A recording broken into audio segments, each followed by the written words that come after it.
sejam muito bem-vindos. Este é mais um episódio do Nós e RH, o videocast da prática trabalhista e sindical do Matos Filho. Eu sou a Erika Seddon. Eu sou o Solon Cunha e juntos recebemos profissionais de recursos humanos para o diálogo sobre as transformações do mundo do trabalho. A ideia desse bate-papo surgiu da nossa percepção sobre a velocidade das transformações nas relações de trabalho e na forma de se trabalhar, o que sem dúvida vem sendo muito impactado pelos avanços tecnológicos, que muda a nossa relação com o mundo e a nossa relação com o trabalho. No dia a dia da prática trabalhista e sindical aqui no Matos Filho, nós somos provocados pelos nossos clientes a pensar diferente, a pensar soluções jurídicas para acomodar as situações das novas formas de relações de trabalho, em especial a nova tecnologia. Por isso, resolvemos puxar a cadeira para esse grupo de recursos humanos, para essas iniciativas relacionadas ao bem-estar, à diversidade, à inclusão, ao trabalho remoto e falar de vários outros temas.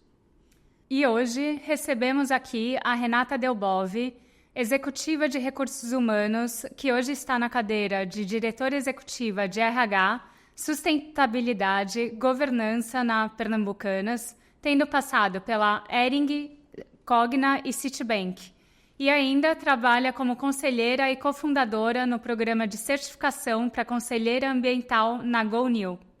Renata, seja muito bem-vinda. Muito obrigado por aceitar o nosso convite. Obrigada, é um prazer estar aqui. Fico muito honrada pelo convite e poder participar também para transformar cada vez mais as práticas de recursos humanos. Muito obrigado. Nós gostaríamos de começar com um breve relato aí a respeito dos seus desafios na Pernambucanas, né? Para que os nossos ouvintes saibam, eu peguei aqui alguns dados, né? A empresa foi fundada em 1908, quer dizer, uma empresa do século passado, né? Em 1908. E hoje atua em quase todo o Brasil com mais de 12 mil colaboradores. E nós aqui ficamos pensando, né? Somados esses 12 mil colaboradores com os terceirizados, aí deve ter a parte de segurança, manutenção, limpeza. Quer dizer, quantas pessoas são impactadas pelo seu trabalho? Além dos colaboradores, os terceiros, tem mais as famílias também, né? Então, exato. Direto e indiretamente. Só não dá para estimar, mas pelo menos diretamente são os mais de 12 mil colaboradores e indiretos uns 50 mil, talvez, contando todas as famílias em torno. Sim, fornecedores. Terceiros, fornecedores, provavelmente umas 50 mil pessoas orbitam aqui no nosso ecossistema. Na cadeia de valor ali, é muita gente, né? Muita gente. E dentro dessa atividade da Pernambucanas, que é uma atividade nacional, acho que são poucas hoje as empresas de varejo com essa amplitude que a Pernambucanas tem no nosso território. Como é que isso impacta, essa geolocalização impacta no treinamento, na retenção de talentos? Porque são culturas absolutamente diferentes, né? Sim. Acho que você falou super bem, são 116 anos de história. Aliás, são poucas nacionais tão longevas e centenárias. Eu me orgulho de já estar na minha segunda na carreira. Então, brinco que talvez as centenárias eu tenha um grande carinho. E, de fato, é um grande desafio também, porque quando você pensa que nós temos mais de 480 lojas, 485 lojas, espalhadas em mais de 15 estados, além do Distrito Federal também, de fato, a gente está pulverizado em grandes capitais, mas também em cidades do interior de alguns estados. Então, chegar nessas localidades exige uma certa habilidade com tecnologia também, e muita conexão. E a tecnologia, eu fico muito feliz quando você trouxe na sua fala inicial a importância da tecnologia nisso tudo. Ela é uma das bases centrais, talvez um grande norteador para que hoje a gente consiga fazer isso. E chegar nos colaboradores, chegar nas pontas, chegar nessas cidades. Mas eu fico imaginando o seu dia a dia. Como é que você organiza o seu dia a dia? Porque uma hora você está com a chave ali, eu vou citar exemplos bem distantes, né? Você está com a chave ali no Rio Grande do Sul, conversando com todos os problemas que nós passamos ali pelo Rio Grande do Sul. De repente você muda para Manaus, né? Como é que é essa chave gerindo gente, né? Quer dizer, você é diretora de gente, pessoas. Como é que é essa chave? Como é que você se organiza? Eu fiquei curioso sobre isso. Primeiro, a gente tem que ter um time em quem a gente confia. Então, profissionais hoje completamente muito confiáveis, aos quais eu confio e delego também muita coisa, senão não consigo estar em todos os lugares ao mesmo tempo. Lembrando que, acho que aqui cabe dizer também um pouco do desafio da função de um diretor de RH. Você não atende só a população, além de atender a sua área também, você atende o management da companhia, você atende a alta administração. Então, parte do meu tempo, e é uma parte considerável, eu coloco à disposição do atendimento dessa alta administração, que parece que não, são poucos, mas demanda tanto quanto os muitos da empresa. Todo mundo é criativo, né? Todo mundo muito criativo, muito. Então, parte do tempo está muito dedicada a isso. E aí não dá para delegar essa atividade, precisa ser eu mesma ali. Parte do meu tempo é cuidando do meu próprio time também, tem delegável, então eu mesma cuido. E quando eu vou para o restante do país, quando eu vou para o restante da empresa, que aliás é todo o restante da empresa, eu preciso de times. E aí eu tenho todas as verticais. Então, primeiro, treinamento e desenvolvimento. Então, eu tenho um time fera, com uma plataforma que hoje consegue dar suporte para a gente. E é incrível essa plataforma e como a gente consegue chegar com todos os programas de integração para novos colaboradores, cursos e programas técnicos ou capacitação, script de vendas também está nessa plataforma. E a gente coloca a trilha obrigatória do início dele até o momento, até depois de 90 dias de empresa, como que funciona essa trilha obrigatória de integração e capacitação técnica. Então, essa é uma das vertentes. Segunda vertente é recrutamento e seleção, e de novo, então estou puxando muito o viés aqui de tecnologia, porque eu gostei dessa provocação. Eu gosto dessa provocação, mais do que tudo, eu sou psicóloga, mas antes de ser psicóloga, eu sou técnica em processamento de dados. Então, eu hoje tenho provocado, inclusive, os meninos do meu time, que eles precisam me fazer Python. Mandei 2 estudarem Python, eles ficaram felicíssimos, estão estudando, porque eu acredito muito nessa simbiose, que hoje não é mais lá e cá, é tudo junto. Então, voltando para recrutamento e seleção, a gente tem uma plataforma proprietária, chama Vem para a Família, por isso que quando eu falo também que não são só os colaboradores, nós somos uma grande família, e todo o processo de recrutamento e seleção é feito por essa plataforma. Inclusive área de vendas. Inclusive área de vendas. Que é incrível. Que é a gente tem um turnover. A gente tem um turnover de varejo. Que é natural do mercado. Que é natural do mercado, então todo ano a gente vira praticamente 50% da empresa dentro dessa plataforma. E aí é ótimo, porque essa plataforma também dá flexibilidade para a gente acelerar a esteira de contratação. Então, eu consigo ter o controle de todo o processo com a plataforma, com a esteira, mantendo o padrão. Tem a área de remuneração, e aqui a gente tem que estar muito conectado com o mercado também, porque hoje, principalmente, o turnover está mais acelerado do que o normal, e muito advindo dessa nova geração. Eles, de fato, têm uma característica, eu falo que é uma característica super importante que a gente ainda não aprendeu 100% a lidar com ela. Precisamos começar a dialogar mais com essa nova geração que tem características muito importantes para a gente aprender junto. Então, e com características diferentes, o nosso processo também precisa ser mudado. Então, tem remuneração cuidando de todo isso imbróglio e tem sustentabilidade também do outro lado, que é uma cadeia super, hiper importante, por ainda mais nós, que estamos dentro da cadeia da moda, do têxtil, e a gente também tem uma financeira. Então, esse é o ecossistema. Confecção, têxtil, financeira, vendas, varejo. Então, o meu tempo é Quantas gerações você tem lá? Você tem ideia? 4 gerações. 4 gerações. Eu tenho os baby boomers, eu tenho X, eu tenho Y, tenho Z, e estou estimando que daqui uns 4, 5 anos os novos jovens aprendizes já cheguem com alfa. Então, daqui uns 4, 5 anos a gente vai ter as 5 gerações, mas hoje 4. Como que você gerencia, né, as relações, enfim, as percepções? Como que você lida com essa dificuldade? Eu vou dizer que ainda estamos aprendendo. Eu digo que essa nova geração ela traz muito insumo importantíssimo para a gente aprender a como lidar com eles. Eu não digo que eu sou a mestre nesse assunto, até gostaria de saber mais, mas ainda como ecossistema de RH, e não só na Pernambucanas, mas como ecossistema de RH, a gente ainda está começando a dialogar, que é uma geração que está chegando agora no mercado de trabalho também, para a gente conseguir aprender e trazer isso justamente para dentro do mesmo barco, para que todas as gerações se interrelacionem. Mas acho que para início de conversa, antes de tudo isso, precisa ter muito respeito. Então, a gente primeiro fala muito, muito, muito a respeito do respeito dentro da empresa. E formação de liderança também. A gente precisa ter um programa de formação consistente em liderança. É a chave principal de todo esse ecossistema e esse respeito entre as gerações. A gente acredita muito nisso. É o que eu acredito também, pauto todos os dias. Formação de liderança, formação de liderança. É interessante porque essa sua colocação me faz outra provocação, né, para mim. Porque nós somos sempre consultados aqui na empresa para montar planos para evitar o etarismo, né? Para preservar essa cultura da liderança, dos mais experientes, etc. E a sua questão é ao contrário, né? Você já tem esta cultura e está formando novos líderes. Quer dizer, é uma inversão do que o mercado carece, vamos dizer assim. E é orgânico. Não é impulsionado. Interessante. E vou além, quando a gente fala de diversidade, nós fizemos o primeiro censo de diversidade da Pernambucanas esse ano e os números são sempre expressivos, principalmente quando a gente se propõe a fazer algo, nós conseguimos 94% de participação no censo, o que é um número que, nas minhas experiências anteriores, eu ficava lá, por favor, preencha uma pesquisa de clima, e quando eu conseguia 70%, eu já soltava fogos de artifício. E aqui, sem muito esforço, a gente conseguiu majestosos 94% de participação. Não, isso não existe.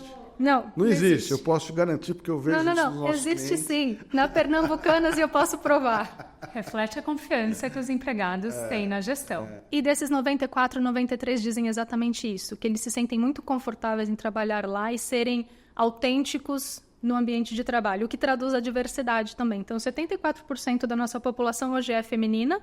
Eu brinco que a gente tem que fazer a diversidade ao contrário daqui a pouco, então tem que começar a incentivar também a contratação equânime também para os homens, mas enfim, hoje, por isso que eu falo que é orgânico, então 74% já é por população feminina, né? Então são mulheres.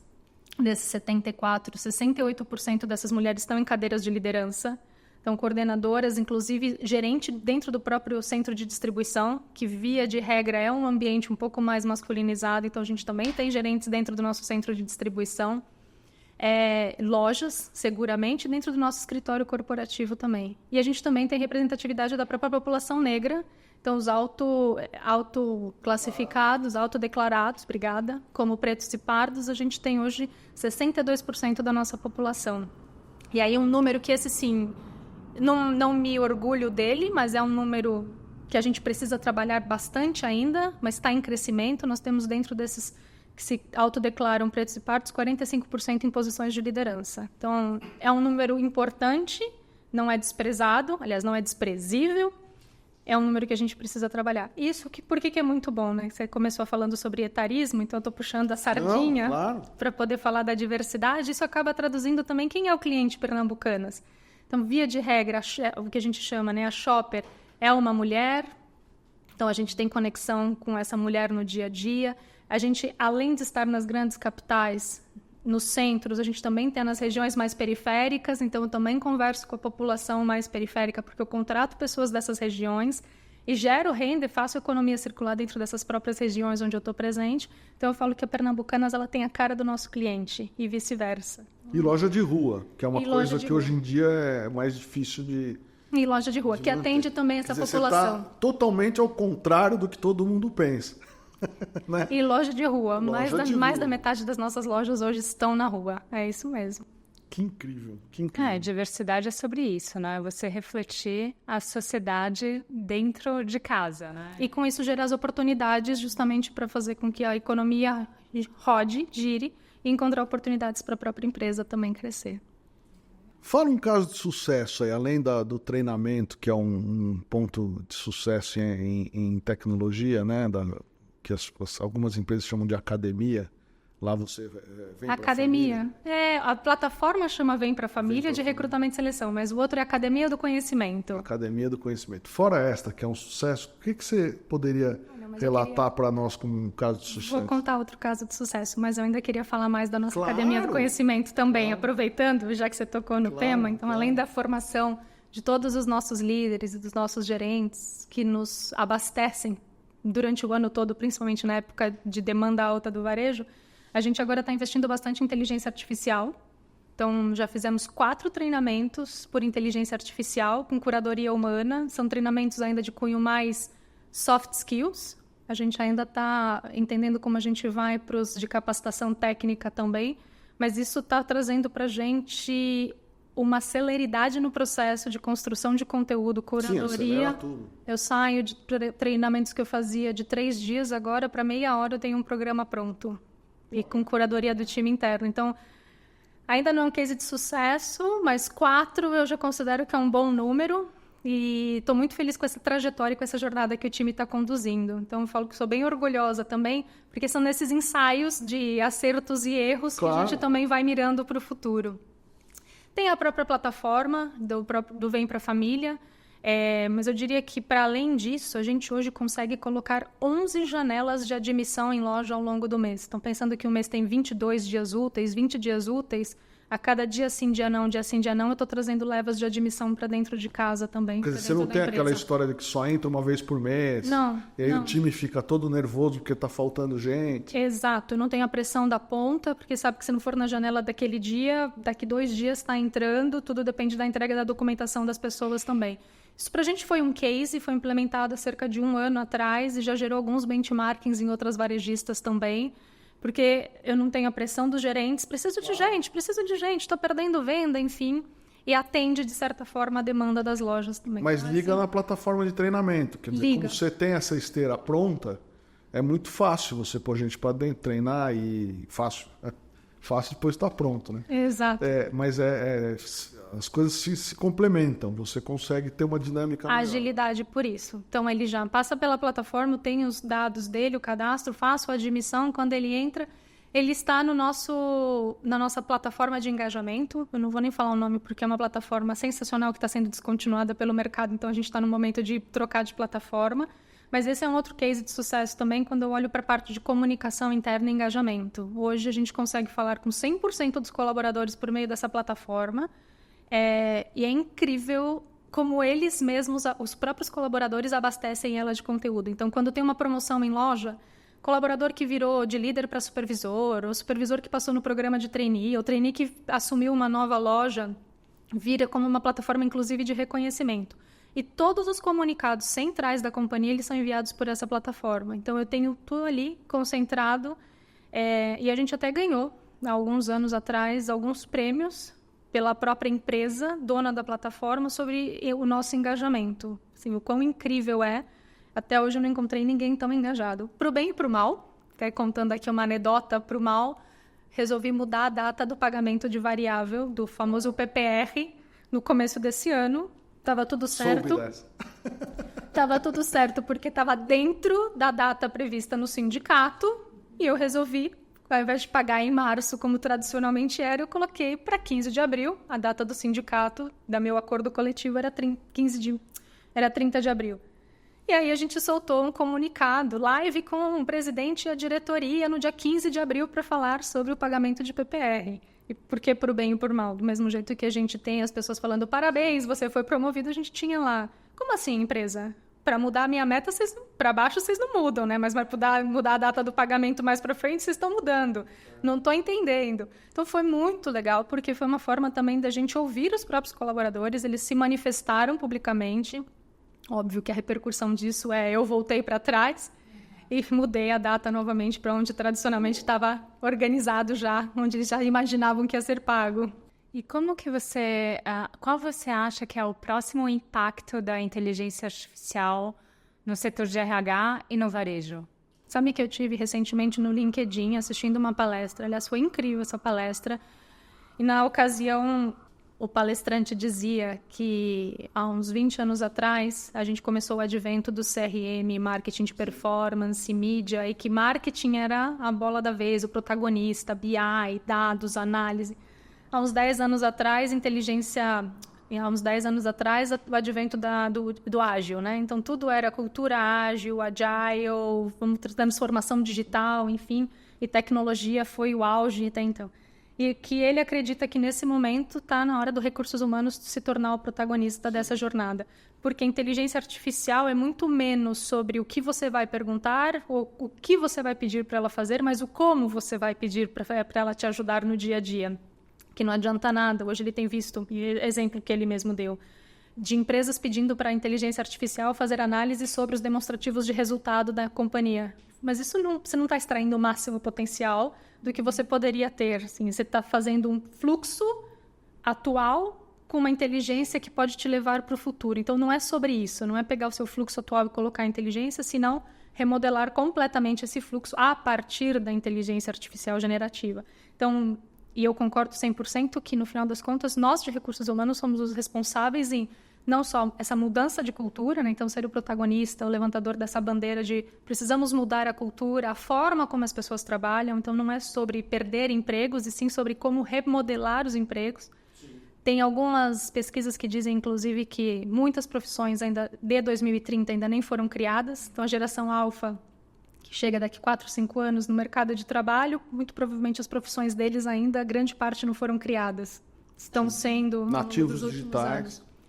E que, para além, né, da forma como você interage com isso, muito se fala de educação também. Então, quando você coloca palavras que são muito parecidas, mas com sentidos completamente diferentes, e pede para a inteligência artificial extrair o resultado para você, ela pode ir de norte a sul, numa velocidade que você pode cometer graves erros em tomadas de decisão, inclusive. Então, muito se fala sobre uma boa base de educação, e aqui falando de base de educação mesmo, como saber corretamente, o uso do emprego das palavras correto, gramática literalmente, até a forma de pensar e cultura. Então, é uma bandeira super importante. Eu acho que tem muitas empresas que ainda estão tateando sobre como evoluir nesse tema.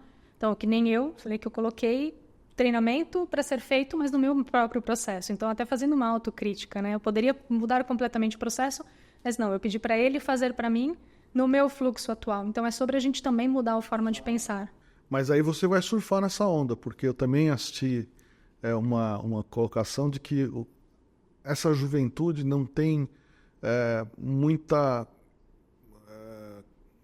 afinidade com a língua e com a gramática, com muito, vamos dizer, um excesso de termos, né? A pluralidade de palavras, de frases gramaticais, os idosos ou mais experientes tem mais. E você, com esse seu corpo administrativo de gestão que tem essas pessoas, vai surfar melhor nessa onda, eu acho. Exatamente isso. É a nossa grande arma secreta. Brincadeiras à parte, mas é isso que eu tenho ouvido também, Solon. Justamente, hoje, a nossa base de educação é uma base que carece de alguns aprendizados versus uma base de educação de gerações anteriores que são muito mais preparadas justamente para o uso coloquial de algumas palavras. São preparações diferentes. Né? No fim do dia, são preparações diferentes. São formações distintas. Formações distintas, que no seu caso vão se completar. Isso é que é interessante. E que volta à pergunta, inclusive, da Érica, né? A beleza da gente ter gerações diferentes interagindo dentro da empresa e a beleza da diversidade das pessoas se complementando também em relação aos aprendizados. E como é que você vê essa relação das empresas com inclusão, diversidade? Você trabalha em conselhos também, raças, idades, ambiente de trabalho. Você tem algum programa específico? Como é que você gere isso? A gente, depois do censo, onde a gente conseguiu mapear a nossa população, então eu comentei um pouco sobre mulheres, eu comentei um pouco sobre a população negra. A gente também tem hoje um grupo, aliás, a gente também conseguiu constatar no nosso censo uma grande população LGBTQIAP+, e mais de 15% dessa população hoje estão em cargos de liderança. E aí, tentando responder aqui a sua pergunta, como é que eu vejo isso, né? Como eu não tenho muitos dados de comparação, principalmente porque esse não é um dado coletado no IBGE, não vou lá e consigo comparar isso. Então, hoje eu não sei se 15% é um número bom ou é ruim, mas é o meu número. E fora isso também, a gente tem mais de 280 pessoas que são trans dentro da companhia, que se sentiram muito confortáveis em fazer a mudança de sexo dentro da própria empresa, se sentiram acolhidas, a gente acolheu, a gente conseguiu participar desse processo, ou durante o momento em que elas estavam lá, ou quando elas vieram já a partir da mudança. Então, tudo isso para Pernambucanas é muito orgânico e isso emergiu a partir do censo também. O que nós fizemos posterior ao censo? Nós criamos 4 grupos de afinidades. Então, um grupo de mulheres, grupo de pessoas com deficiência, grupo de negros e o grupo LGBTQIAPN+. E hoje eles têm encontros mensais e bandeiras eles levantam. Então, agora, mês da consciência negra. Então, a gente tem um grupo de negros fortemente atuando sobre ações de letramento. Mês da mulher, a gente teve o grupo de mulheres atuando fortemente sobre ações para mulheres, letramento. São ações afirmativas. São ações afirmativas. Isso é muito legal. Uma política, por exemplo, que hoje nós temos dentro da empresa, levantado pelo grupo de mulheres, é gerentes de loja. Quando elas engravidam, o que eu faço com essa gerente? Ela fica 4 meses após gestação em licença. E quando ela volta, muito provavelmente essa cadeira de gerente da loja que ela estava anteriormente já está ocupada, porque eu tenho que fazer as vendas rodarem.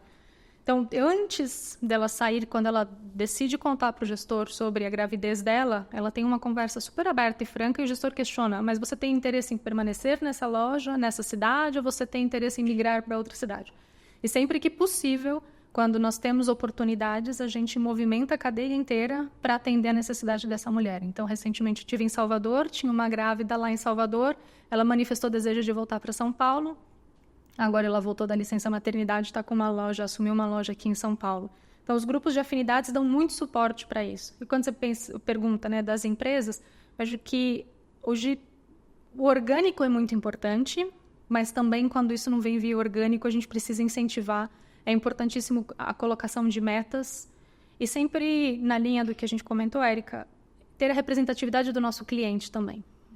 Justamente para a gente ter a sensibilidade de para onde a gente está indo, quais são as necessidades.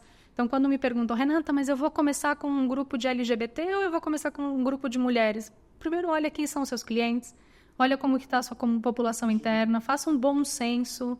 O ideal é que chegue a 94% de participação, se possível.